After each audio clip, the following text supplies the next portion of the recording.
I previously spoke about perfectionism being one of the reasons that companies are currently undergoing some level of paralysis when it comes to making changes and creating a gender balanced environment, or making changes when it comes to racial equity. Perfectionism wanting to do it right. But there are, I think, two other factors, but one is larger than the other. And I think this is the one that is doing the most damage or preventing the most progress. And that is, I don't genuinely believe that a lot of companies still think that they can generate a profit if they focus on purpose, if they focus on correcting this, just because they have been so used to making money from doing things that have led to a very homogenous leadership group, doing things that have led to a lack of women within the workplace, or not enough women in the workplace, shall we say, that they haven't really taken it as something necessary, because their success has been defined by what they've done before, but they're lacking the potential wherewithal. There's enough to say, if I have a diverse team, it's going to be more innovative, etc., etc. But for a lot of people, that still feels very theoretical because it's in reports. It doesn't necessarily feel as though it's active, and they're still thinking about, well, profit and purpose don't necessarily go together. And it's not true, but I think it's still one of the large motivators. Added to the fact that making this change costs a lot of money, it takes a lot of time, and they're still questioning their return on their investment. Like, is this really going to be much better? Is it really going to be much better? When will I see a return on this investment? And the reality is this, and I like to talk about it just a little bit more, because I think there's a few things that we need to think about. The first one is, apart from like physical goods, when you're selling like a service, or when you're implementing any sort of change, the results aren't going to happen overnight.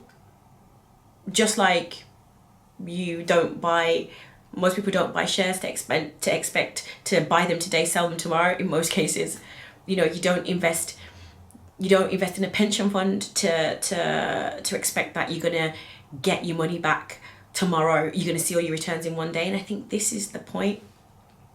The return on investment will come, but it won't come immediately. There has to be a level of investment. And the investment has to be in making change. It has to be investing in your people. Because if you're still viewing your people purely as a cost and not as an investment, that will cost you in the long term. So if you view your people purely as a cost, not as an investment, it will cost you more. They won't stay. You have to get new people. You will have the same problem. You will have to get more new people. You will have the same problem. And the process will be perpetuated. So, investing, the word itself, it says what it is on the tin. Investing isn't something that it's purely a buy and sell transaction. It's something that you put into and you watch it grow. Growth doesn't happen. Growth happens incrementally each day. Growth happens incrementally each month, week, year. But it doesn't happen that you go from a seed to a tree overnight.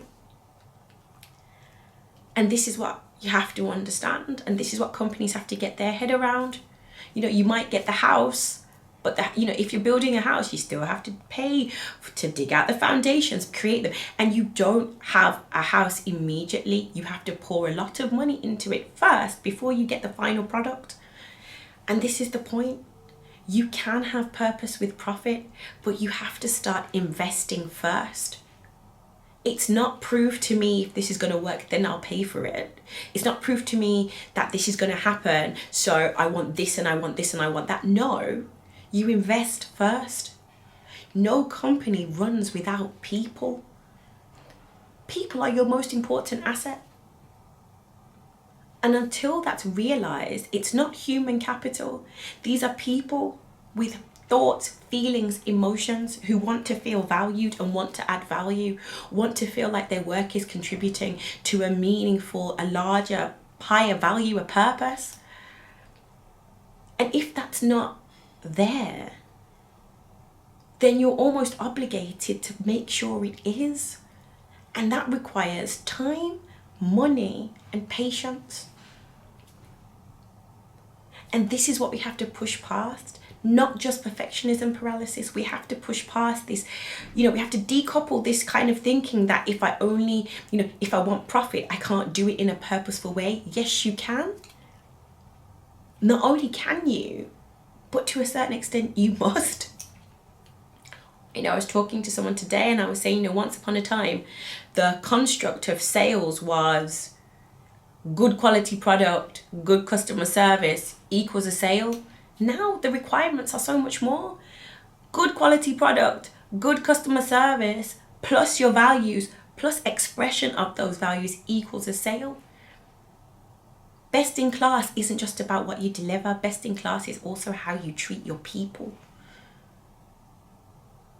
So at a certain point, if there is no purpose, there will be no profit. People talk. Not just talk. We live in a digital age. People talk, they tweet, they post, they Insta, they Snapchat, they whatever you do on TikTok, they TikTok. Clearly I'm not a fiend with all of this stuff, but that's what they do. To make sure that it gets out that those who are claiming to do something, do it.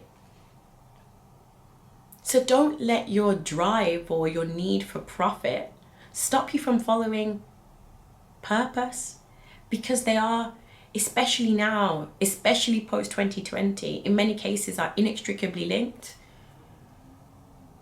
In spite of what it might say, in spite of what people might do, it's something that you can't ignore. Especially as we are at a critical turning point, just generally millennials and Gen Z, look how large we are. So don't let don't think purely about profit. Profit and purpose are compatible. You just have to be willing to invest first.